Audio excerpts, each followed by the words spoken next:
Guys আমি প্রায় ৩ বছরের বেশি সময় ধরে আইডিতে কোনো টপ আপ করিনি। ব্যাপারটা শুনতে অদ্ভুত লাগতেছে তাই না?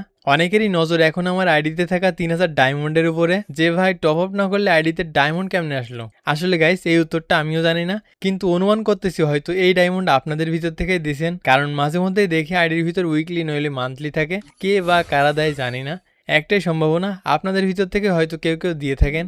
তো যে বা যারা দিছেন থ্যাংক ইউ। তো যাই হোক, আর আপনারা অনেকেই জানেন যে গেমের ভিতর পার্পেল শেড ব্যাগ দিছে, যার কারণে অনেকেরই মন খারাপ। তার ভিতরে আমাদের দুরন্ত ভাইও অনেক কষ্টে আছে, কারণ এটা তার ফেভারিট বান্ডেল ছিল, তার আইডিতে ছিল বলে আমাদেরকে মাঝে মধ্যে খোঁচা দিত। কিন্তু এটা ব্যাক আসার পর সে গ্রুপে একটা ভয়েস মেসেজ দেয়, তো সেটা শুনেন। এখন ছোট ছোট আইডিতেও পার্পল শেড দেখতে পারবো। ওয়াও, নিউ প্লেয়ার বোর্ডিং ভাই, মুন্না ভাইরাও পার্পল শেড নিবে। তার ভয়েসের ভিতর শুধু কষ্ট আনতো না, কান্না কান্না একটা ভাইও কিন্তু আসছে। আর তার এই ব্যাপারটা বান্ডেল নিতে আমাকে আরো বেশি উৎসাহিত করলো। তো চলুন ট্রাই করি। আমার আইডিতে ৩,৫০০-এর বেশি ডায়মন্ড আছে, আর ৪-৫টি স্পিন মারার পরই সৌভাগ্যবশত আমি বান্ডেলটা পেয়ে যাই।